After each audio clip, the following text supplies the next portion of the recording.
Hello, Isaac and Grace. This is Arthur, your MCVP OGV 2020. I'm starting the second video in the Podio Education series, and today we're going to learn how to use the brand new OGV PXP app. So last time, as I showed you how to use OGV signup, we were managing this fictional EP, the little ruler, and as I mentioned in the last video, when you press approved, the status approved, automatically a new item for the same EP is created in the PXP app. So as you can see, after we press approval, this EP appeared here in the PXP app, and it comes with some fields that are already automatically filled. So it comes with a connection with the signups profile. What does it mean? Is you can move from the signup profile to the PXP file very easy. So if you want to check something, information in the signup profile or in the comment section, you can just press it there. And then you can come back to the PXP profile like this. You can do the same from the signup. So if you go down here and in related items, you see the PXP item that is related to this item. So you can just press here to check the PXP profile. Okay. So coming back to the PXP profile, so this is the PXP profile, how it looks like when you press approval. It comes with some of the fields are automatically filled. For example, it comes with home LC automatically filled. It comes with a full name automatically filled, email, phone number, EP ID, and also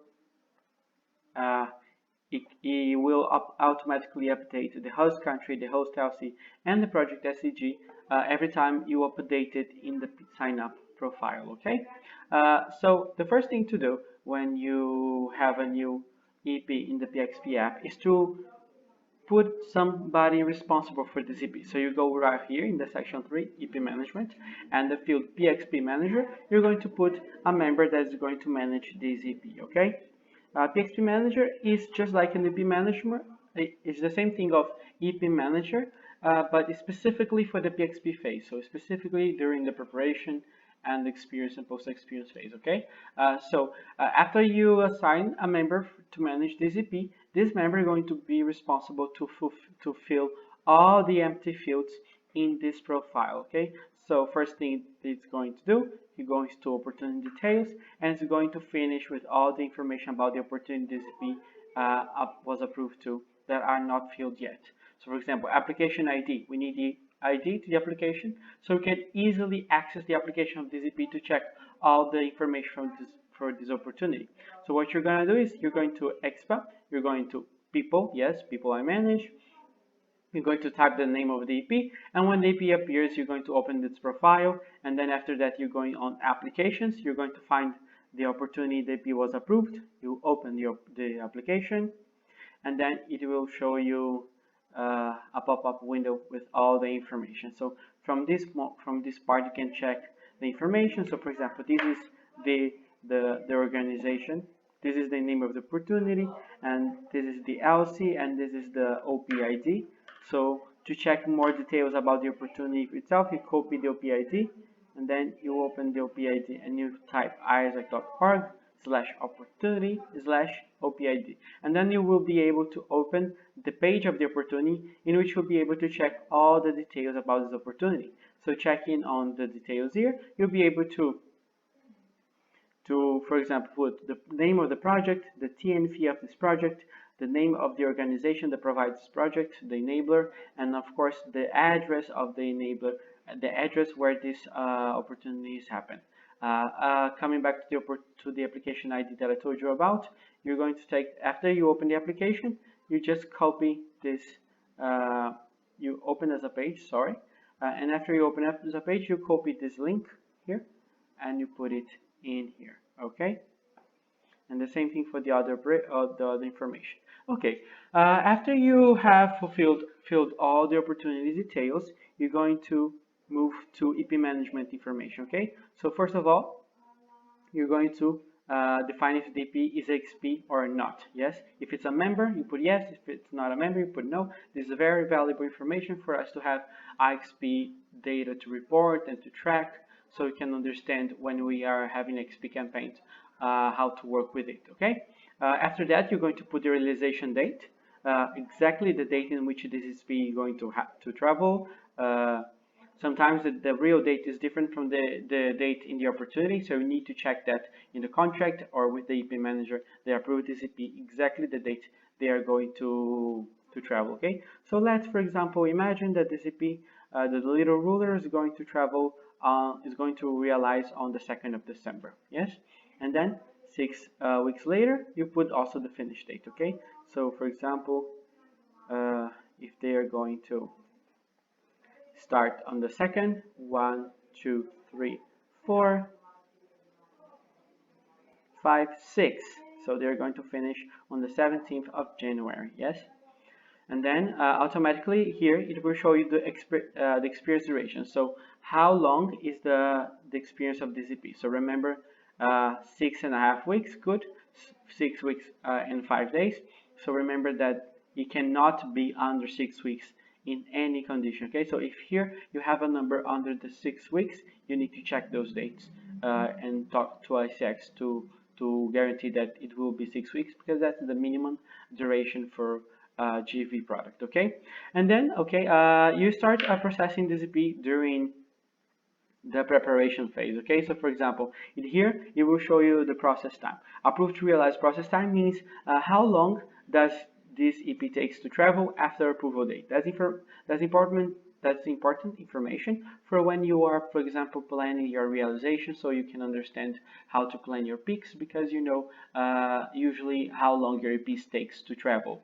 Okay, and then you're going to put the priority of this EP according to when they're going to travel.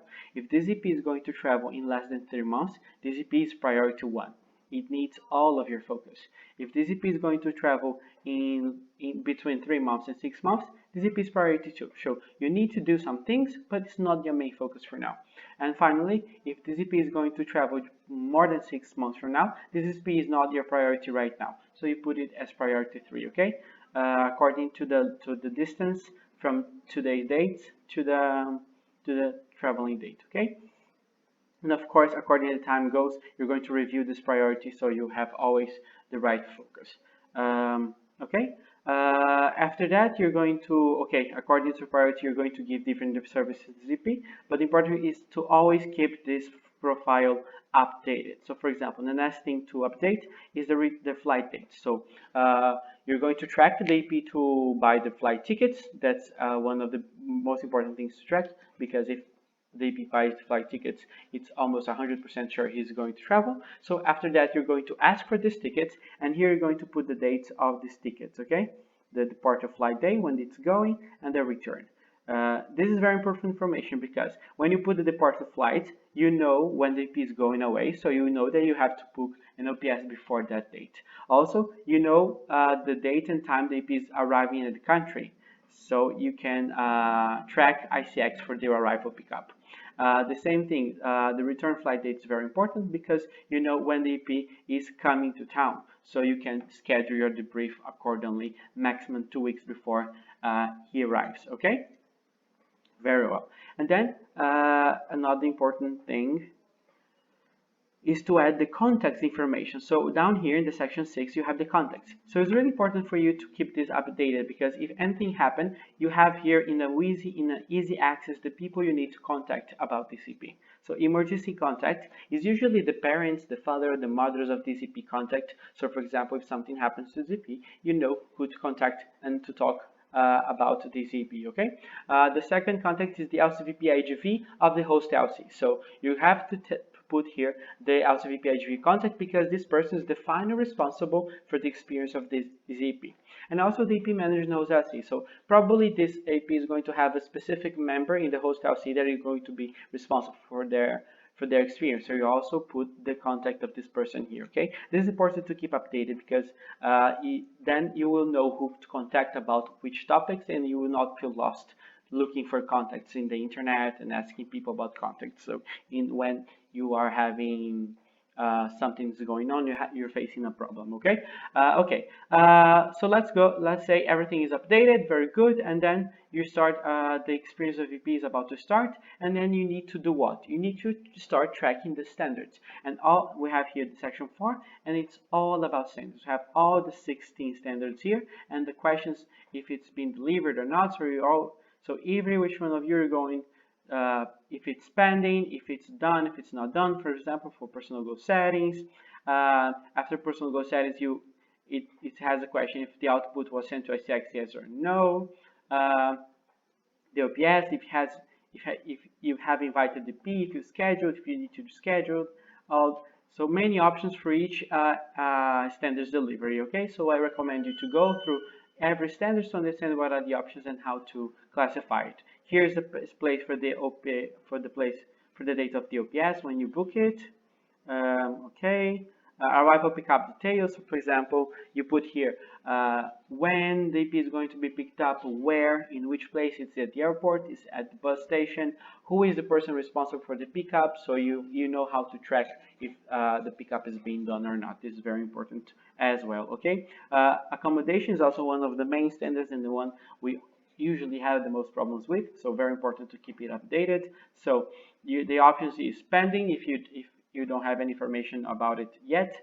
Aligned if the EP is well aware of the accommodation where it's going to stay, and then later on if the accommodation is according to the alignments or if it's not according to the alignments. And here you put the address of the accommodation. Basically, if anything happens, you know where the EP is living, and also is a very good way to understand what is the neighborhood the EP is living in, how is the distance between the accommodation and the working place.